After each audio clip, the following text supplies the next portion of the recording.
बिजिराखै BTC सरकाराबो नायबिजिराखै दहाय आसाम सरकाराबो नायबिजिराखै खालि बिसोरो मा थांखि लानाय दं आं मिथिया खिन्थु आंनि साननायावहाय बियो फेक एनकाउन्टार आरो बेखौहाय जोंनि बिजेपि सरकार आसाम सरकारा बर' हारिया जेरैखि जाया थैलांबाय थाथों दाउसा अमाफोर बायदि बुथार जाबाय थाथों बिनि थाखाय बिसोरो मोनसे सिद्धान्त लादों जेब्लासिम बर' हारिया जोबस्रांजोबला अब्लासिम गावसिनि एसामिस हारिया माब्ला माबि जाबाय थागोन बेखौ गावसोर सानदों खोमा बिनि थाखायनो दिनैसिमबो जोंनि बर' हारिखौ दाउसा मावरियाफोर बायदि खालामो आरो जों नुनो मोन्दों जोंनि बर' हारिनि लाइमोन सेंग्राफोरनि सेफटिखौ जों नुवाखै पिस एकर्ड जानायनि उनावबो जोंना शान्ति गैया जोंना सेफ नङा जोङो दिनैसिमबो नै जोङो दासो गोथैसालिखौ जोङो फबनो थाखाय जेब्ला जोङो गोथैसालिखौ लांदोंमोन लामाजोंहाय बे समायावहाय आसाम पुलिसा ज' जानानै जोंखौ होबथादों दा बेनि खारना मा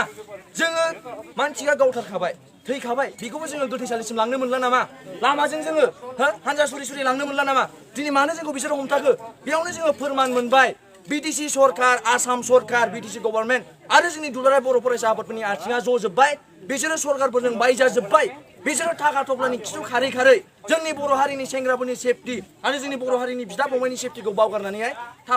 थाखा थफ्लानि खिथु खिथु खारबाय होननानै आं सानो मानोना जोंनि बर' हारिया सेफ नंला आरो जाय बिथाङा दा जोंसार मुसाहारि बिथाङा सासे एक्स एनडिएफबोमोन दा बिथाङा एक्स एनडिएफ जानानै बिबा आन्दलन दंफायोमोन बड'लेण्ड आन्दलनाव बिथाङा दंफायोमोन दा बड'लेण्ड आन्दलन नांबोनानैहाय दिनै बिथाङा फान्दाय जानानैहाय बिथांखौ एनकाउन्टार खालामजाबाय दिनै मानो बयबो सिरि बिटिसि नि जाय चिफ बे मानो सिरि इएमजिएम एमसिएलए बिसोर मानो गासिबो सिरि दिनै बर' फरायसा आफाद दङ दुलाराय बर' फरायसा आफाद बिनि जाय गाहाय आफादगिरि बियो दिनै मानो सिरि बिथांमोना बिदि बुंनांगौमोन बेबो सासे जोंनि बर' हारिनि थाखायनो नांबोनायमोन गावनि बिसि फिसा न'खर संसारखौ गारनानै बिथांमोना हाग्रायाव थांदोंमोन बर' हारिनि उन्नति जायो जाहाथे बर' हारिनि उन्नति जाथों आंनि बिदा फंबायनि फिसालाफ्रा जाहाथे गोग्गोमै बिखा गोदान रायजो जालांनो हाथों होननानै बिथांमोना नांदोंमोन